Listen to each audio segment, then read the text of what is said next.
vamos a hablar de una cosa que me parece importantísima. Y a mucha gente no le ha gustado que yo he explicado, por ejemplo, por qué Europa ha sido enormemente tibia. Creo que ya se ha pasado de tibia en el caso de Gaza,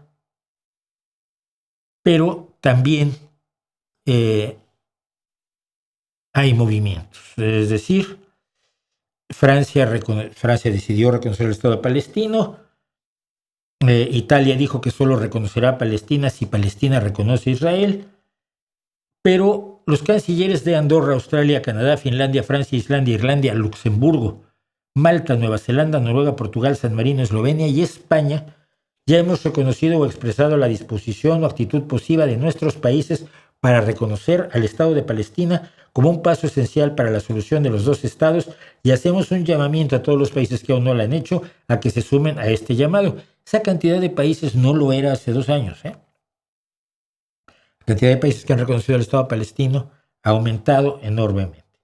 El embajador estadounidense Mike Huckabee, por otro lado, se rió.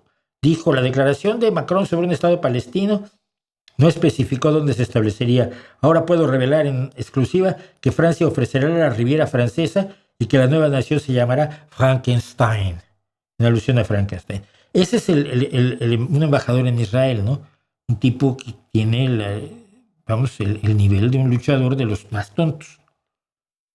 No sé, Hulk Hogan, Joe Rogan o algún otro Hogan. Y además de algo de lo que comentábamos ayer sobre el globalismo y las Naciones Unidas, la Corte Penal Internacional denunció a Hungría por no arrestar a Benjamín Netanyahu, acusado de crímenes contra la humanidad en Gaza, durante su visita en abril, cuando fue recibido con alfombra roja por el ultraderechista Víctor Orbán. ¿Por qué? Porque la Corte Penal Internacional no tiene fuerza moral, pero no tiene policía. Si emite una orden de arresto, son los países miembros de las Naciones Unidas los que tienen que llevar a cabo el arresto y el traslado a la Corte Penal Internacional.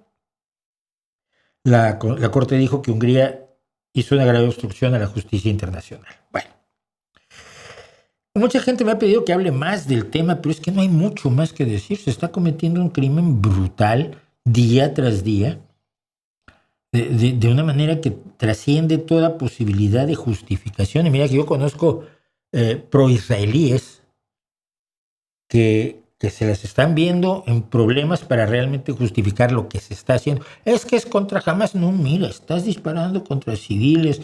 Los jerarcas de Hamas están todos guardaditos en Irán o en Arabia Saudita o en Qatar o en los Emiratos Árabes Unidos. Están tomando té. Los que están muriendo no son de Hamas. Pero peor asunto es esto: los que queden vivos van a ser de Hamas. Benjamín Netanyahu, y no Israel, porque esa es la otra, es muy fácil. Israel, todos los israelíes están matando. Como había yo un tipo el otro día que decía: a ver, yo soy israelí. Decía, soy judío, no un escritor estadounidense.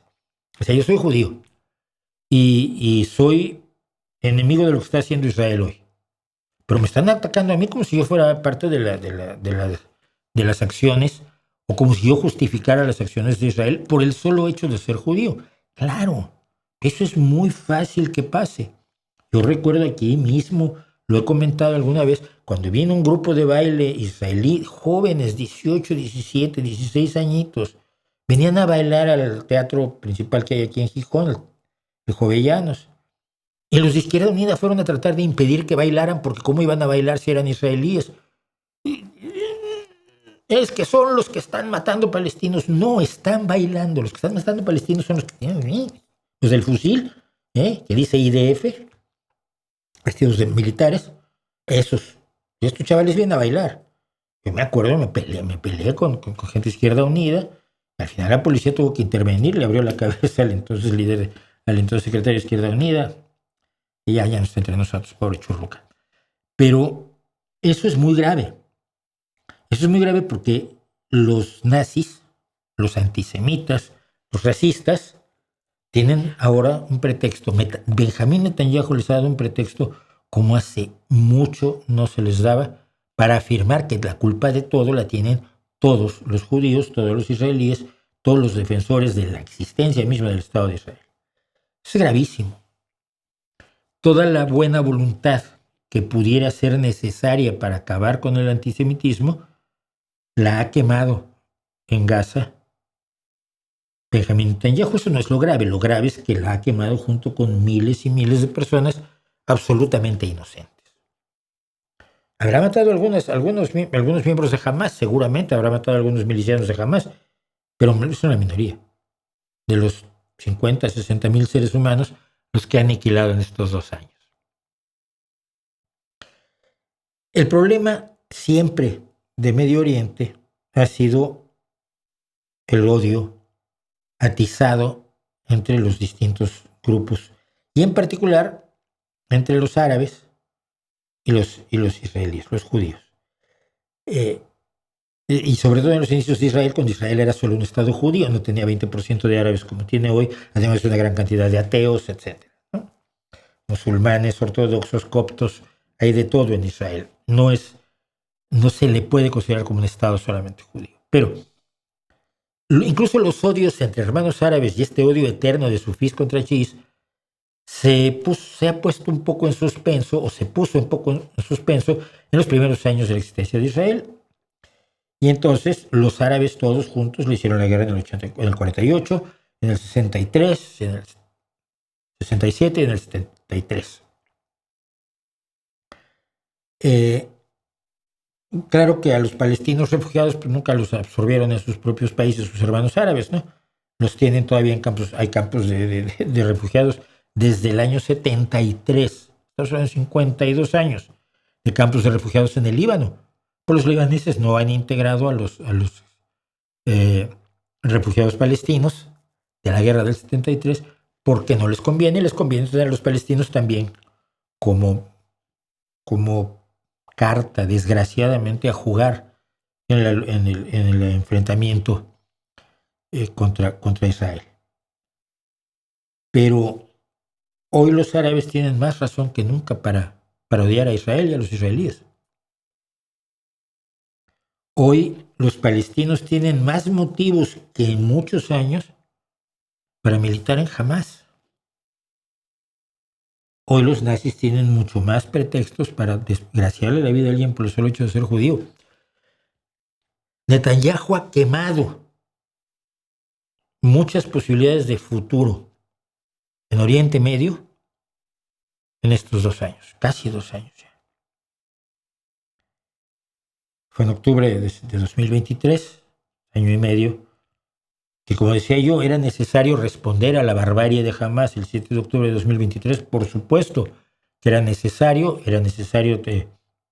reaccionar militarmente, tratar de acorralar a Hamas, tratar de liberar a los rehenes, que muchos de ellos siguen allí.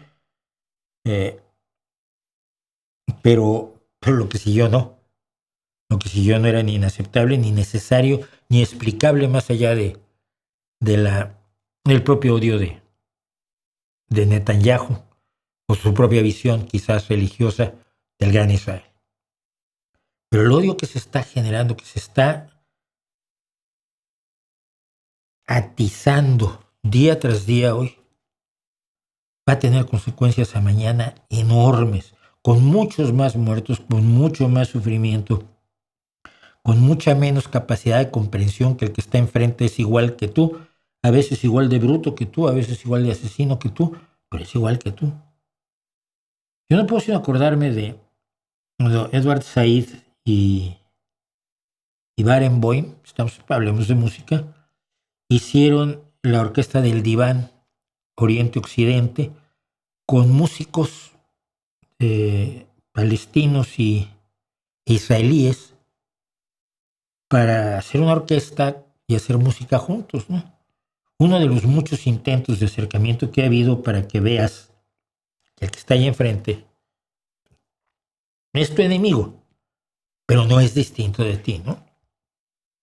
Intentos ha habido muchos, y han sido los fanáticos los que los han reventado. Los acuerdos de Camp David, entre Yitzhak Rabin y Yasser Arafat, eran el principio de la paz. Yitzhak Rabin fue asesinado por los fanáticos de ultraderecha religiosa israelíes con la bendición. El arma con la que se le asesinó fue bendecida por un rabino, y de Yasser Arafat, pues en muchas ocasiones se ha hablado que también lo ayudaron a morir, y los acuerdos de paz de Camp David quedaron destruidos.